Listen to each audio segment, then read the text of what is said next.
ये जो युद्ध शुरू हुआ किसने शुरू किया? आप बताइए, आपने क्या ऑब्जर्व किया? मैंने आपसे क्या पूछा, आपने क्या ऑब्जर्व किया? अरे अब एंकर आप है मेरे आप। यहाँ सामान्य ज्ञान का परीक्षण करने लगे। एंकर हैं आप, एंकर हैं। आपने युद्ध किसने शुरू किया? अमेरिका इजराइल ने शुरू किया। खत्म हो गया। जब अमेरिका इजराइल युद्ध शुरू किया, उसका नुकसान भारत को नहीं हो रहा है। Good question. कितना नुकसान हो रहा है भारत को देखिए आप। यूरिया की कमी आ गई, फिर हमारे पास अब गैस की कमी आ गई। कमर्शियल गैस तो बंद हो गया। बात तो सही है। एक बात बताइए, मैं मुकम्मल प्रधानमंत्री की जगह आप होते तो क्या करते इन परिस्थितियों में? अभी बता है भाई। सबसे बड़ी गलती प्रधानमंत्री ने की जो इजराइल गए। अमेरिका के 2 एयरक्राफ्ट कैरियर आ गए हैं। प्रधानमंत्री को नहीं जाना चाहिए था, खैर वो चले गए। नेतन्याहू को आना था, नहीं आया। प्रधानमंत्री को, जब प्रधानमंत्री गए वहां पर उनको मालूम था कि हमला होने वाला है। क्या बात कर? दमदारी से कैसे कैसे कह सकते हैं, इनको पता था। सुन तो लीजिए, इतनी बेचैन क्यों हो जाती है? प्रधानमंत्री के बारे में कुछ बोले तो आपको नौकरी, आपकी लगता है कि वल्नरेबल हो मैं गई। तो सिर्फ ये जानना चाहता हूं कि बीच में ना बोल। सांसद भाई क्या समाधान देना चाहते हैं? सुन तो लीजिए। वो क्रिटिसाइज तो करते हैं प्रधानमंत्री को, लेकिन उनकी निगाह में समाधान क्या है ये जानना सुन चाहता तो लीजिए ना। अरे आप सबको बोलिए, मोदी को मत बोलिए, तो नहीं चलेगा ना। कवाली बेइज्जती। 1 करोड़ भारत के नागरिक वहां से हर साल 40 से 50 बिलियन डॉलर का फॉरेन एक्सचेंज भी जाते हैं। उसको आप क्या करेंगे? अगर वो वापस आना शुरू कर दिया तो यहां पर तो कोई नौकरी नहीं है। अरे बाप रे, ये तो धोती खोल रहा है। यहां पर तो कोई नौकरी नहीं है ना, बताइए।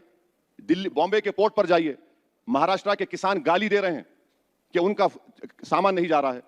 उसकी जिम्मेदार कौन है बताइए आप? मुझे क्रेडिट नहीं चाहिए। सुनिए, स्ट्रेट ऑफ हॉर्मुज से चाइना और जापान के कश्तियां बराबर आ रही हैं।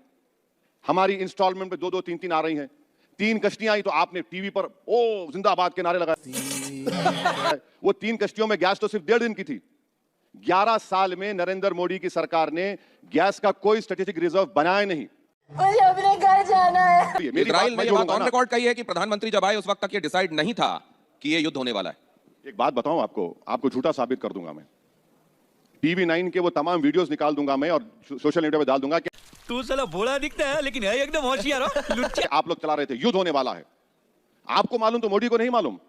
क्या बात कर रहे हैं आप? ये आप बात तो ठीक चला है। रहे हैं। एक ये बात ठीक है कि हाँ, ये बात ठीक है। संभावनाएं जिस तरह की तलखी बढ़ रही थी, ये संभावनाएं ये लग बात रही ठीक है। ये बहन चो सारे मिलके हमको पागल बना रहे हैं, मादर चौथ के बच्चे। लेकिन तो युद्ध वो हो हमारी रहा बात है, ठीक नहीं है। आधिकारिक रूप से युद्ध हो रहा है। अगर ये होता तो हम लोग ये कह रहे होते कि आधिकारिक युद्ध हो रहा है, तय मानिए। अरे भाई साहब, TV9 पर बैठकर आप लोग चला रहे थे, हू जा रहा है, जेट जा रहा है, ये होगा, आग निकल रही है। बड़ा हरामी हो बेटा। आपको मालूम और मोदी को नहीं मालूम। हम तो समझ रहे थे कि मोदी ने आपको ही बताया कि जंग होने वाली है।